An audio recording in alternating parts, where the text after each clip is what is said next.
ഭൂമിയുടെ ഉത്ഭവം എങ്ങനെയായിരുന്നു? ശൂന്യതയിൽ നിന്ന് എങ്ങനെ നമ്മൾ ഇപ്പോൾ കാണുന്ന ഈ ഭൂമിയായി? ദൈവം എങ്ങനെയാണ് ഭൂമിയെ സൃഷ്ടിച്ചത്?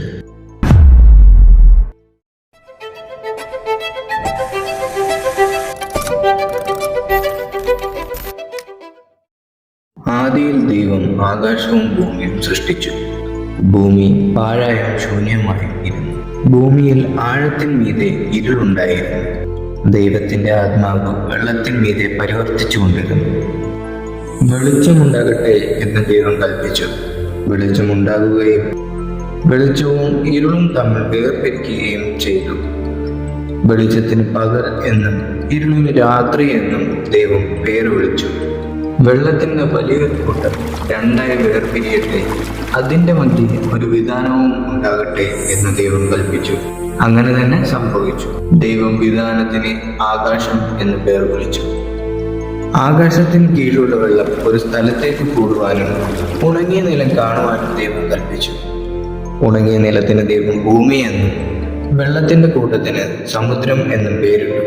ഭൂമിയിൽ നിന്ന് പുല്ലുകളും വിത്തുള്ള സസ്യങ്ങളും അതത് തരം വിത്തുള്ള ഫലം കഴിക്കുന്ന വൃക്ഷങ്ങളും മുളച്ചു വരാൻ ദൈവം കൽപ്പിച്ചു.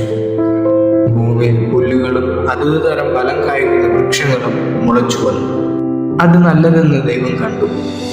പകലും രാവും തമ്മിൽ വേർതിരിക്കുവാൻ ആകാശവിധാനത്തിൽ വെളിച്ചങ്ങൾ ഉണ്ടാകട്ടെ.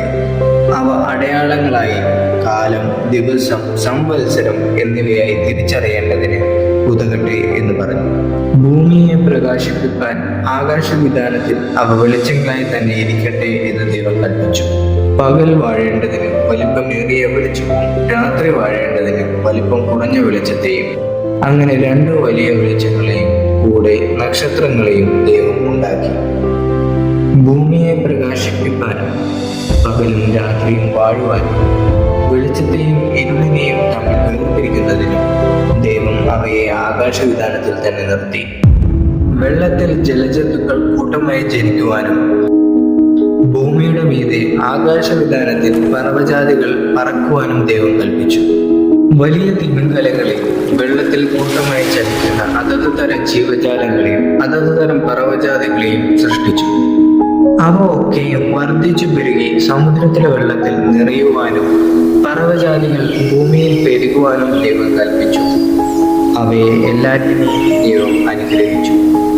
അതത് തരം കന്നുകാലികൾ, ഇഴജാതികൾ, കാട്ടുമൃഗം എന്നിങ്ങനെ അതത് തരം ജീവജാലങ്ങൾ ഭൂമിയിൽ നിന്ന് ഉണ്ടാകട്ടെ എന്ന് ദൈവം കൽപ്പിച്ചു.